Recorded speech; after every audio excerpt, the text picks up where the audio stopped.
તમારે હોસ્પિટલમાં એક પણ રોકડા રૂપિયા આપવાનો નથી. દાખલ થવાથી લઈને ડિસ્ચાર્જ સુધીનો તમામ ખર્ચ સરકાર ભોગવશે. હોસ્પિટલમાં દાખલ થયાના 3 દિવસ પહેલાની દવા અને ડિસ્ચાર્જ થયા પછી 15 દિવસ સુધીની દવા અને રિપોર્ટનો ખર્ચો પણ આમાં સામેલ છે.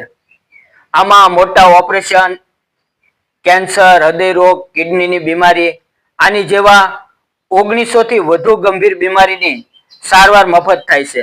મિત્રો, હું વાત કરી રહ્યો છું આયુષ્માન ભારત યોજના એટલે કે PMJAY, પ્રધાનમંત્રી જન આરોગ્ય યોજના. મિત્રો, આ દુનિયાની સૌથી મોટી હેલ્થ ઇન્સ્યોરન્સ યોજના છે. હવે વાત કરીએ કે આ કાર્ડ કોણ કઢાવી શકે છે. જે પરિવારો ગરીબી રેખા હેઠળ એટલે કે BPL છે અથવા જેનું નામ 2011ની સામાજિક આર્થિક વસ્તી ગણતરીના લિસ્ટમાં છે. ગુજરાતમાં જે લોકો પાસે મા અમૃતમ એટલે કે MAA કાર્ડ છે કે મા વાત્સલ્ય કાર્ડ હતું, તે બધા જ પરિવારો હવે આયુષ્માન યોજનાનો લાભ લઈ શકે છે.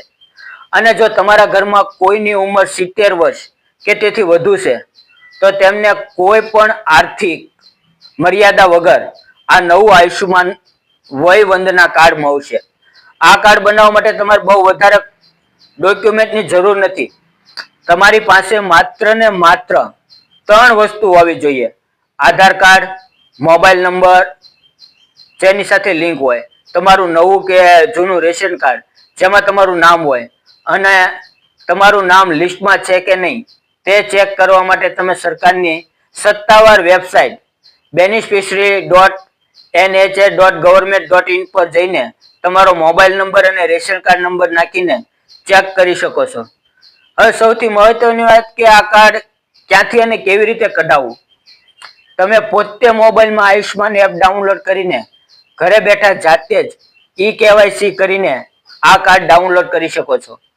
જો તમને ઓનલાઈન ન ફાવે તો તમે તમારા ગામના VCE એટલે કે ગ્રામ પંચાયતમાં અથવા કોઈ પણ સરકારી હોસ્પિટલમાં જઈને આયુષ્માન મિત્રને મળી શકો છો, અથવા નજીકના કોમન સર્વિસ સેન્ટર એટલે કે CSC જન સેવા કેન્દ્ર પર જઈને તમારો અંગૂઠો લગાવીને અથવા આંખો સ્કેન કરાવીને આ કાર્ડ મફતમાં કઢાવી શકો છો.